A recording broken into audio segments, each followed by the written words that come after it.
This topic is one that fits well with the rest of microbiology, and it's useful to think of the organization of a gene before we cover things like viral replication and bacterial genetics. So one thing I want you to get out of this is the sorts of things a person can see from a DNA sequence. So a big part of biotechnology and a big part of any research is analyzing DNA sequences. And I want to show you what you can see in a DNA sequence and the logic behind it. Part of the purpose of doing this is so you can see that, and part of it is just so you can practice understanding all the central dogma in more and more detail so that you get it down and understand it and remember it. And so the more detail we look at, the more chances are to review that. So these slides start off with review. They're just text, and they try to walk you through the things you might need to remember. And then the last few slides are what I typically would draw on the whiteboard, where I would make up a sequence and show the signals within it. It's a little bit better this way because I don't have to do it in real time, and it's more legible, and I can use a lot more sequence, as you will see. So let's get into it. First, review transcription and translation and what they are. If you need to pause the video at any time, just pause and read it. But one thing we're getting at here is, you remember transcription and translation. The big point here is, what is a template? And both of them have a template. In both cases, the enzymes, so either RNA polymerase or a ribosome, in either case, they are making a long chain of something. So the ribosome makes a long chain of what? Pause the video. Amino acids, right? And RNA polymerase makes a long chain of what? Pause the video. Nucleotides. Yeah. So in both cases, there are lots of choices. So there are 4 different nucleotides, and there are 20 different amino acids. And so those big proteins need to know which one goes next. They need to know the order. And that's what they get from the template. So transcription makes an RNA molecule, and in order to know what order the nucleotides go in and which one comes next, it is reading the DNA sequence. And it goes nucleotide by nucleotide. Okay, I see this in the DNA, that means this goes in the RNA. Next one is in the DNA, then that means this one goes in the RNA. Just one at a time, it goes down the chain. The ribosome goes 3 at a time, because each 3 nucleotides encodes 1 amino acid. So it says, okay, these 3 mean this amino acid, the next 3, next amino acid, and it just goes 3 at a time and adds 1 amino acid each time.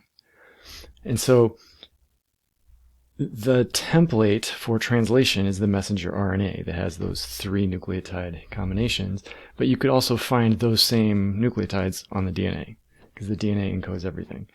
Okay, so this goes back to what I was just saying. Note base pairing. That's always important to remember, because that's really that's the reason nucleic acids are used so much in biology, or why they're so central. Base pairing makes it easy for them to be copied forever. What might be newer to you is thinking of a gene. What is a gene? And in this context, it's a little different than what you might have seen in genetics. So I'm not talking about like eye color or any alleles or whatever, bean plants or anything. Here we are looking at the biochemical definition, where a gene is a set of instructions for making a protein. This is the central dogma. The DNA has the genes, and a messenger RNA has 1 gene. It is 1 gene's worth of nucleotides, and then that 1 protein gets made from that. So genes typically encode a protein. There are a few examples where they do other things. So ribosomal RNA and transfer RNA and some other little RNA molecules in the cell that we just haven't talked about, those are all encoded in genes. And again, if you want to finish reading the slides, please just pause the video and do it. The more you review, the better it's going to be for you. So the topic of this whole thing is the organization of a gene, and so we can ask, why do they require organization?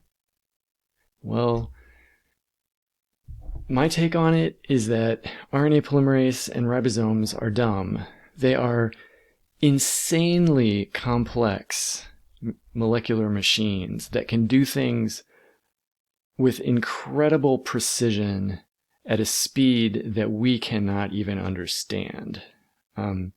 If you want to sit down with me sometime, I can tell you how a ribosome works in detail and your mind will explode.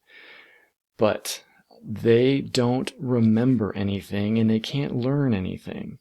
They can't remember an amino acid sequence or a DNA sequence. They just have to read one at a time and add one at a time.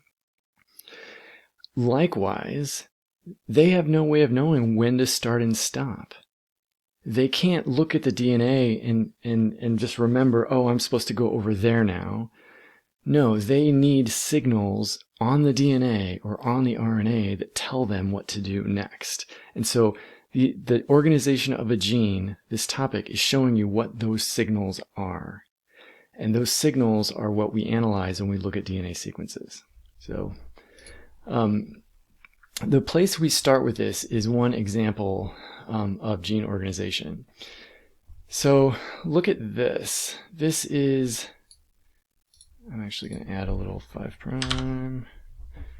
dot dot dot and dash dot dot dot 3'.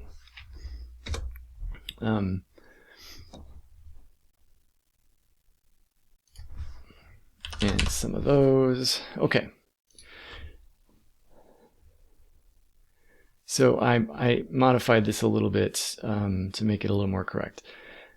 So if we look at this as a nucleotide sequence, it doesn't look like one, I'm sure, to you right now. But just imagine that every one of these X's is a nucleotide. So it's an A, a C, a G, or a T. This is DNA. But it doesn't matter what it is. This is what a specific protein in a cell is looking for. A protein called a sigma factor in a bacterial cell slides along the DNA and it looks for this exact pattern. So it's looking for these nucleotides up here and then these nucleotides down here, and it doesn't care what's in between them, but it does care how far apart they are, and it does care which nucleotides they really are.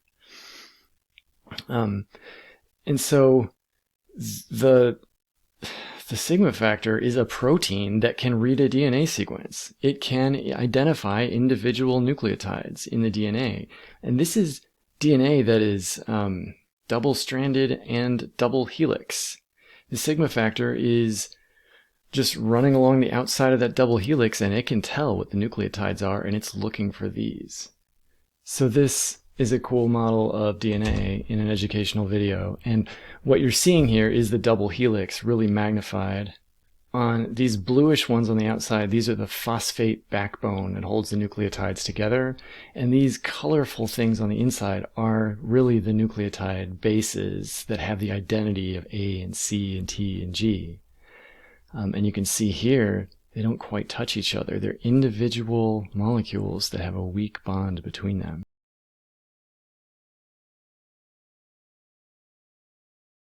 I don't know which one they are supposed to be, but they're color-coded here, and they're on the inside of the helix.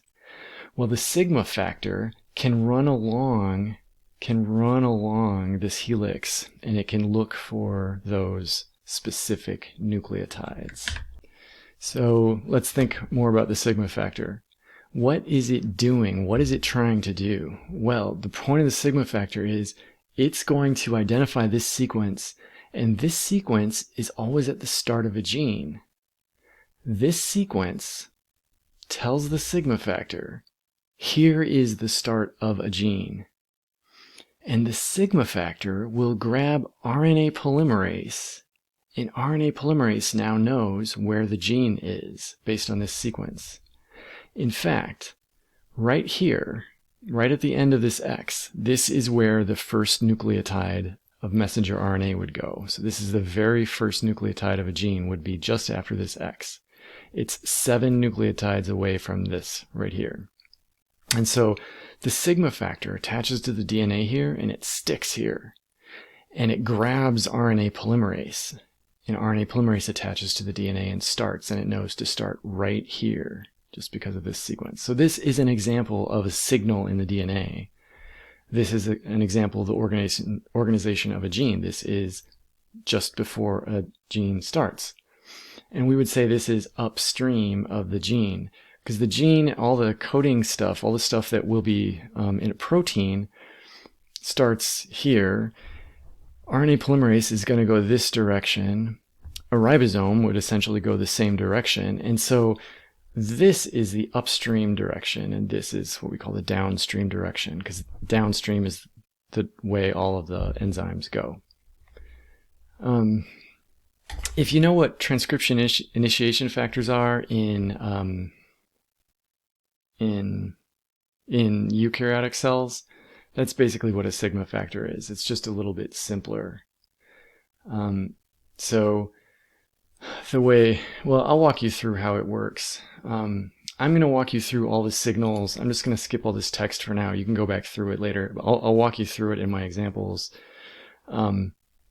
Here's what you're looking for. You want to be able to put these signals in order, know exactly what they are, and draw a diagram where all of these are on DNA in the correct order. That's what you're supposed to be learning how to do here. And you'll see, once you get it, there is complete logic to it, and you don't have to memorize anything. As long as you know what each of these things means, you can make the diagram and remember where it all has to go. But when you're first learning it, it's a lot to take in. Okay, so let's stop here and take a break, and then I will jump into the sequences. So I'll see you in the next video.